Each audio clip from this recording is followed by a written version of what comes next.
Olivia Pearson had been between jobs for 3 months when she finally said yes to something completely out of her comfort zone. Her old boss, Mr. Walker, needed someone trustworthy to help organize his estate while he traveled internationally. The catch?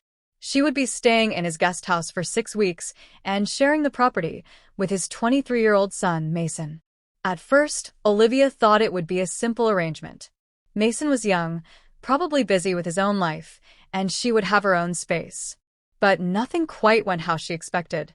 The first morning, Olivia dragged her suitcase across the long stone path that led to the back of the Walker estate. The mansion looked like something out of a magazine. The landscaping was meticulous, and the whole place seemed to glow under the warm summer sun. As she reached the guest house, she heard the door to the main house open and close behind her. "Hey," a voice called out. She turned to see Mason, tall and casual in joggers and a hoodie, walking toward her with a smoothie in hand. "You must be Olivia." "I am," she said with a friendly nod, adjusting her grip on her bag. "You're Mason?" He gave her a grin that felt more curious than warm. "Yup. My dad said you'd be here.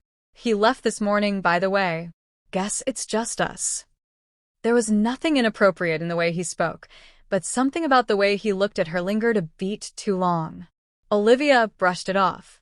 New environments always made her overly cautious. The first few days were quiet. Olivia stayed busy organizing receipts, cataloging valuables for insurance purposes, and making calls. Mason floated in and out of the property, sometimes blasting music or inviting friends over for late-night games.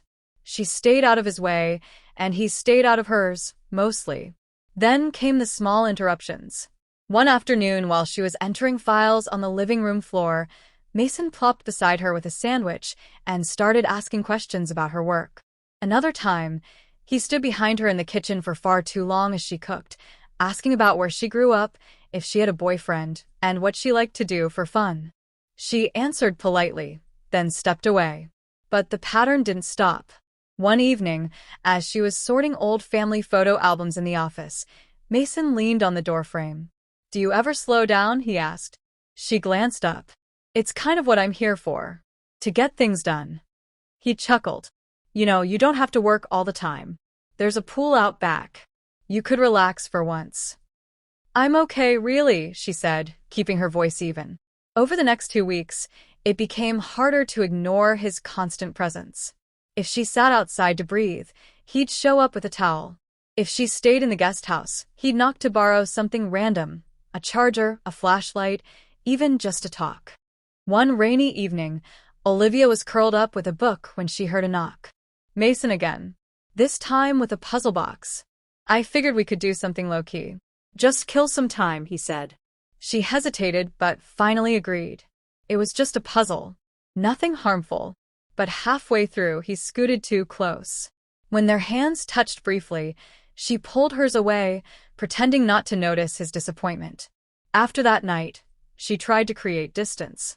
She woke earlier, worked later, and stayed locked in her guest house during her free hours. But Mason didn't seem to take the hint. He'd show up at the window during her work hours, wave at her from the patio, or ask if she wanted coffee whenever she crossed the kitchen. It wasn't aggressive, but it was constant. Then one afternoon, Olivia was pruning plants along the back fence when she heard him call from across the yard. "You've got to learn how to relax, Liv," he shouted, jogging over. "I'm working," she said, barely looking up. "You're always working," he said, now standing a little too close. "You're tense all the time. What happened to you?" His words hit her like a slap. She set down the shears and turned toward him, calm but firm. "What happened to me is that I learned boundaries, and I expect people to respect them." Mason stepped back, startled. For once, he looked uncertain. "Look," she added, her voice gentler now. "I'm here to do a job. That's all. I need space to breathe and focus.